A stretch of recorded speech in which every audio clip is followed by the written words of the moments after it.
अस्सलाम वालेकुम व्यूअर्स, मैं मुज़म्मिल अवान एक बार फिर आपकी खिदमत में हाजिर हूँ इस खबर के साथ कि वज़ीर आज़म साहब ने अपने मुर्दा एहतसाबी बयानिए को ज़िंदा करने के लिए जो उसमें जान डालने की कोशिश की है, इसके ऊपर बात करेंगे। दूसरी जानिब बाबर अवान साहब और फ़रूक नसीम साहब की वज़ीर आज़म से जिस तनाजुर में मुलाकात हुई, इसके क्या इफ़ेक्ट्स हो सकते हैं, इसके क्या साइड इफ़ेक्ट्स हो सकते हैं, एहतसाबी बयानिए के ऊपर इसके क्या इम्पैक्ट्स होंगे, उसके ऊपर भी बात करते हैं। वज़ीर आज़म इमरान खान साहब से जो बाबर अवान की और फ़रूक नसीम साहब की मुलाकात हुई थी, उस वक्त शहजाद अकबर अभी मशीर दाखिला थे, मशीर एहतसाब थे, मशीर थे वज़ीर आज़म साहब के एडवाइज़र थे फॉर अकाउंटेबिलिटी के, और इंटीरियर के भी एडवाइज़र थे।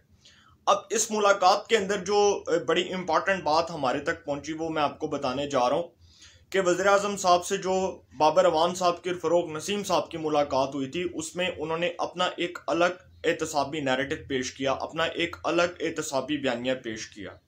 और वज़ीर आज़म साहब को इस बात की तंबीह की कि आप हमारे इस एहतसाबी नैरेटिव के मुताबिक अमल करें, इंशाल्लाह आपको बहुत अच्छे नताइज मिलेंगे। दूसरी जानिब उन्होंने कहा कि जो शहजाद अकबर साहब हैं, जो आपके मशीरे एहतसाब हैं, जो आपके एडवाइज़र हैं फॉर अकाउंटेबिलिटी के, इन्होंने जो बात की है, ये कहते हैं कि जी शहबाज शरीफ के ऊपर, हमजा के ऊपर, मुस्लिम लीग नून की क़यादत के ऊपर इल्ज़ामात है, जबकि खुद ये उसकी पैरवी भी करते रहे, उन केसेस की मुआवनत भी करते रहे, उन केसेस की निगरानी इनकी जो है वो अपनी नज़र से गुजरी। तो उन्होंने कहा कि ये सारी बातें करने के बाद भी शहजाद अकबर साहब जो हैं वो मॉरल ग्राउंड्स के ऊपर ये साबित करने में नाकाम रहे हैं कि शहबाज शरीफ ने और हमजा ने कोई करप्शन की, कोई इनके ऊपर मनी लॉन्ड्रिंग के इल्ज़ाम थे। क्योंकि सबको पता है कि शहबाज शरीफ के और हमजा के केसेस तो शहजाद अकबर साहब खुद डील करते थे। मनी लॉन्ड्रिंग से मुतल्लिक केसेस जो थे, उसके बाद करप्शन से मुतल्लिक जो केसेस थे, वो सारे शहजाद अकबर साहब की ज़ेरे निगरानी थे। अब वज़ीर आज़म साहब से ये जो मुलाकात हुई, वज़ीर आज़म साहब के बारे में एक बात बड़ी मशहूर है कि वो आंखें बंद करके भी अंधा एतमाद कर लेते हैं इमरान खान साहब, और उनको खुशामदी लोग बहुत पसंद हैं। अगर खुशामदी लोगों में देखा जाए तो बाबर अवान साहब, फ़रूक नसीम साहब जो हैं वो उनके इर्द गिर्द जमा है, और ऐसे लोग तो उनको वैसे भी चाहिए जो उनकी खुशामद के अंदर जो है वो गीत गाते रहें और हर वक्त जो है उनकी खुशामदी के लिए उनको नोहे पढ़ के सुनाते रहें। और इमरान खान साहब को तो इस तरह के लोग बहुत पसंद हैं। लेकिन जो ये मुलाकात हुई, इस मुलाकात के अंदर उन्होंने अपना एक अलग नैरेटिव पेश किया एहतसाब का, अकाउंटेबिलिटी का, और वज़ीर आज़म साहब को बताया कि ये जो नैरेटिव है इसके मुताबिक अपोजिशन कहीं से नहीं बच सकती। तुन के एहतसाब करें, तुन के रगड़ा लगा के जेलों में डालें, ये नहीं बच सकते। जिसके ऊपर इमरान खान साहब ने बड़ी दाद पेश की बाबर अवान साहब को और फ़रूक नसीम साहब को, और कहा कि आपने जो एहतसाब से मुतल्लिक जो पॉइंट्स को डिस्कस किया, जो रेस किया, उसको उठाया, ये बड़े जो है वो काबिल सताइश हैं। इसके ऊपर तो मैं खुद जो है वो मनोअन अमल करना चाहता हूँ, और मैं चाहता हूँ कि अपोजिशन जो है किसी भी तरह इस एहतसाबी बयानिए से ना बच सके, किसी भी तरह इस एहतसाबी नैरेटिव से ना बच सके जो एहतसाबी नैरेटिव हमने पेश किया। अब ये जो सारी बातें हुई, इसमें वज़ीर आज़म इमरान खान साहब जो हैं उनको जो बाबर अवान साहब ने और फ़रूक नसीम साहब ने गाइड किया, इसके बाद ही एक वो हवा चली थी कि शहजाद अकबर साहब जो हैं उनके खिलाफ वज़ीर आज़म साहब के ज़हन में वो बुग़्ज़ और वो इंतकाम की जो आग है वो उसने अपना एक, आप कह सकते हैं कि उसका आगाज़ हुआ। और उसके बाद जो एक मैंने आपको बताया था अपने एक लास्ट व्लॉग में कि वो अज़हर सदीक नामी एडवोकेट, जिसके बारे में बहुत ज़्यादा मशहूर है कि अदालतों का अगर कीमती वक्त बर्बाद करना हो तो उस शख्स को किस तरह से इस्तेमाल किया जाता है, उस शख्स की वीडियोस देख देख के भी इमरान खान साहब बड़े मुतासर हुए थे। वो मैंने आपको बताया था ना, वो इरफान हाशमी और शाहीन सेहबाई साहब जो पीटीआई के लिए काम करते हैं मखसूस एजेंडे के ऊपर, जबकि वो जर्नलिस्ट नहीं है, मैं उनको जर्नलिस्ट नहीं कहूँगा। जो सहाफ़ी किसी सियासी जमात के लिए, किसी सियासी पॉलिटिकल एजेंडे के ऊपर काम कर रहा है, वो जर्नलिस्ट नहीं है, उसको जर्नलिस्ट नहीं कहा जा सकता। अब ये जो दो जर्नलिस्ट एक मखसूस एजेंडे के ऊपर काम कर रहे थे पाकिस्तान तहरीक इंसाफ के लिए, उसके बाद शाहीन सेहबाई और इरफान हाशमी के प्रोग्राम में ही जो अज़हर सदीक की एक वीडियो आई थी, और उस वीडियो के बड़े चर्चे थे कि जी वज़ीर आज़म साहब को बड़ा अच्छी तरह गाइड किया जा रहा था कि जी एहतसाब कैसे किया जाता है। तो वज़ीर आज़म साहब ने आंखें बंद करके वो अंधा एतमाद कर लिया, और शहजाद अकबर साहब की परफॉर्मेंस के ऊपर, ओवरऑल परफॉर्मेंस के ऊपर पहले दिन से जो शकूक व शुबहात थे, उन्होंने वज़ीर आज़म साहब के ज़हन में ये बात डाल दी कि भाई ये बंदा मिसफिट है, इस बंदे से अब आगे कंटिन्यू नहीं किया जा सकता। उसको फारग कर दिया गया। अब वज़ीर-ए-आज़म इमरान खान साहब से ये जो बाबर अवान की और फ़रोग़ नसीम साहब की मुलाकात हुई, उसमें उन्होंने एहतसाब के बयानियों के ऊपर भी बात की, और उसके बाद वज़ीर-ए-आज़म साहब के ज़हन में ये ख्याल आया कि क्यों ना यार कोई नया जो है वो मशीरे एहतसाब जो है उसको अपॉइंट कर दिया जाए। और उसके बाद जो अब नया मशीरे एहतसाब है, जिसकी वज़ीर-ए-आज़म इमरान खान साहब से मुलाकात हुई है, और वो मुलाकात इस तनाजुर में हुई है कि वज़ीर-ए-आज़म इमरान खान साहब अपने मुर्दा एहतसाबी बयानिए को ज़िंदा करने के लिए, उसको कब्र से निकाल कर एक बार फिर उसके अंदर जान डालने के लिए ये सारा खेल रचा रहे हैं। और ये खेल इसलिए रचा रहे हैं कि उन्होंने ब्रिगेडियर रिटायर्ड जो नए मशीरे दाखिला हैं, वो उनके वज़ीर-ए-आज़म साहब के नए मशीरे अकाउंटेबिलिटी हैं, ब्रिगेडियर रिटायर्ड मुसद्दिक अब्बासी साहब, उनको जी अपना नया मशीरे एहतसाब अपॉइंट कर दिया, उनको अपना नया मशीरे एहतसाब बना दिया। अब ये जो ब्रिगेडियर रिटायर्ड मुसद्दिक अब्बासी साहब हैं, ये साबका डीजी नैब भी रहे, ये फ़ौज के अंदर भी ब्रिगेडियर के तौर पर भी काम करते रहे, और इनके बारे में बड़ा मशहूर है कि वज़ीर-ए-आज़म साहब ने जो इनकी अपॉइंटमेंट की है, ये बड़ा सोच समझ कर की है,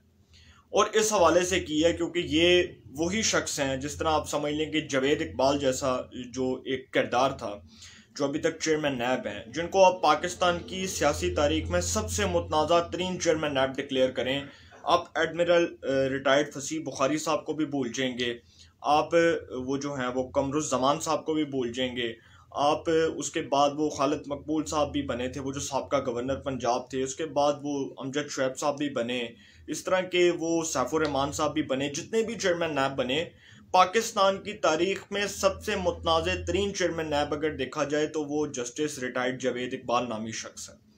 जिसने एहतसाब नहीं किया, जिसने एहतसाब के नाम पर इंतकाम लिया, और किसके कहने पर इंतकाम लिया? हुकूमत के कहने पर ऑपोजिशन से इंतकाम लिया। मैं इसको एहतसाब नहीं कहूँगा। अगर इसको एहतसाब कहते हैं, अगर इसको अकाउंटेबिलिटी कहते हैं, तो सुप्रीम कोर्ट ऑफ पाकिस्तान के उन ऑपोजिशन के रहनुमाओं की जमानतों के केसेस के जो फैसले हैं, तहरीरी फैसले, उसको पढ़ लें, उसके बाद पता चल जाएगा एहतसाब क्या होता है। आप खुद इस बात का अंदाज़ा लगा सकते हैं। ये जो बात की इन्होंने ब्रिगेडियर रिटायर्ड मुसद्दिक अब्बासी साहब ने, जिनकी वज़ीर-ए-आज़म इमरान खान साहब से मुलाकात हुई, और उस मुलाकात के अंदर वज़ीर-ए-आज़म इमरान खान साहब ने उनसे पूछा कि आप मुझे बताएं कि आप इनका ऑपोजिशन का कैसे एहतसाब करेंगे, कैसे सारा कुछ होगा। तो उन्होंने कहा कि जी सिर्फ 6 महीने दे दें मुझे,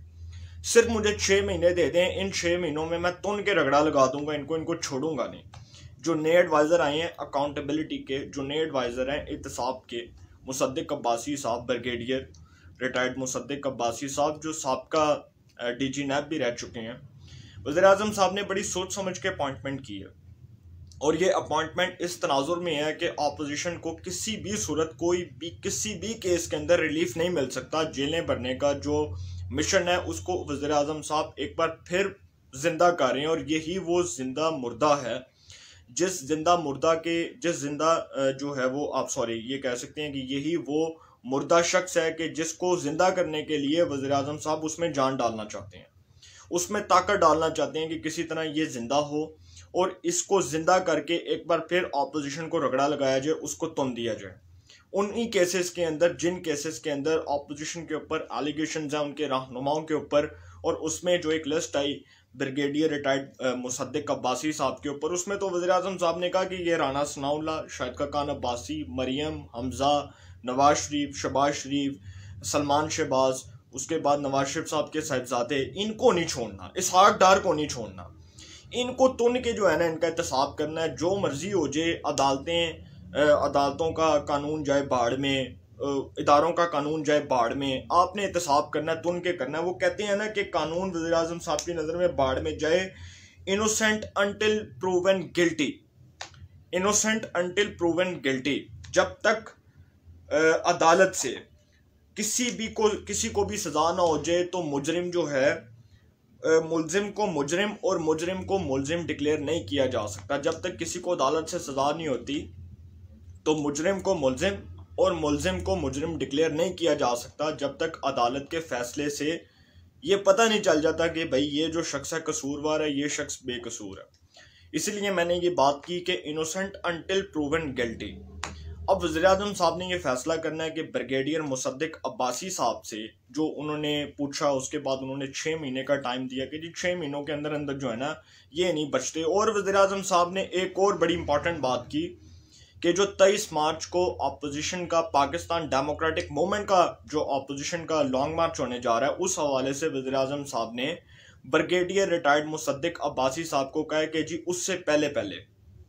उससे पहले जिनको रगड़ा लगा सकते हो रगड़ा लगा दो, जिनको तुन के रगड़ा लगाना लगा दो, इनको डाल दो जेलों में, इनको नहीं छोड़ना।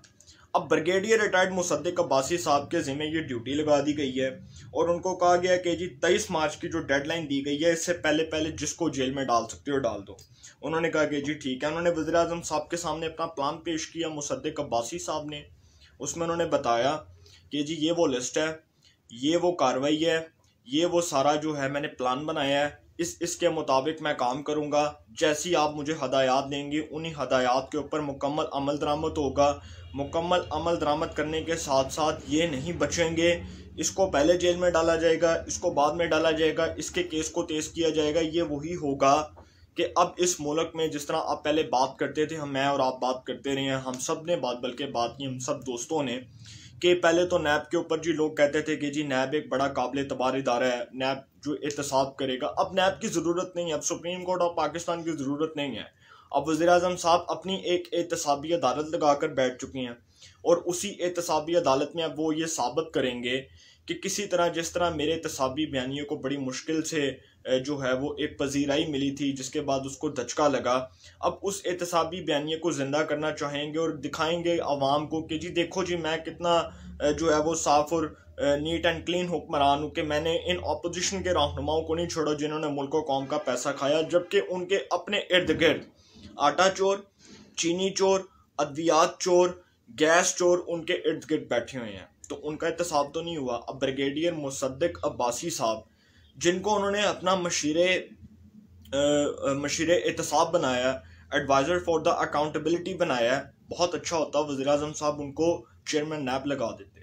बहुत अच्छा होता वज़ीर-ए-आज़म साहब जो है वो साकिब निसार को अपना मशीर बना देते और उनको जो है वो ब्रिगेडियर मुसद्दिक अब्बासी साहब जो है उनको अपना चेयरमैन नैब बना देते। तो जावेद इकबाल साहब ने तो अपना टेन्योर पूरा कर लिया ना। जावेद इकबाल साहब को तो जो तौसीह दी गई है, वज़ीर-ए-आज़म साहब का ये फैसला इस तनाजुर में गलत है कि साकिब निसार साहब को भी कहीं ना कहीं एडजस्ट करना चाहिए था। वो साकिब निसार साहब जिन्होंने बड़ी खिदमात सर अंजाम दी, फैसल वाडा के साथ उन्होंने बैठकर गपशप की, शेख रशीद साहब की उन्होंने इंतखाबी कैंपेन चलाई। तो ऐसी जो शख्सियात होती हैं उनको तो वज़ीर-ए-आज़म साहब को किसी भी सूरत फरामोश नहीं करना चाहिए था। लेकिन वज़ीर-ए-आज़म साहब का फैसला है और ये फैसला मुसद्दिक अब्बासी साहब का है कि जी मैं इन्होंने नहीं छड़ना, जो मर्जी हो जाए। लेकिन मैं आपको आखिर में एक बात कहूँ कि इमरान खान साहब की गेम मुक गई है मुख्तारिया। वो इसलिए मुक गई है क्योंकि अवाम को समझ आ गई है कि ये जो रंडी रोना रोते हैं, ये जो ड्रामे करते हैं, ये जो कौम को बेवकूफ़ बनाते हैं, फुद्दू बनाने की कोशिश करते हैं, अब इसमें वज़ीर-ए-आज़म साहब को कतन कोई रिलीफ नहीं मिल सकता क्योंकि सर से हाथ उठ चुका है। अब वज़ीर-ए-आज़म साहब जिस मर्ज़ी का एहतसाब करें, जिस मर्ज़ी को जेल में डालें, वो मसीहा बनकर ही जेल से बाहर आएगा। वो अवाम की नज़र में मसीहा बनकर ही जेल से बाहर आएगा। वो अवाम की नज़र में हमदर्दी का वोट लेगा। अब वज़ीर-ए-आज़म साहब जिस मर्ज़ी को जेल में डालें, अब एहतसाब का चूरन नहीं बिकेगा। इंशाल्लाह इस हवाले से जो भी अपडेट्स होंगी आपको इन्फॉर्मेशन मिलेगी। इंशाल्लाह फिर मुलाकात होगी। अपना बहुत ख्याल रखिएगा। अल्लाह ताला आप सबको खुश रखे। मुल्क पाकिस्तान पे अपना खास करम फरमाए।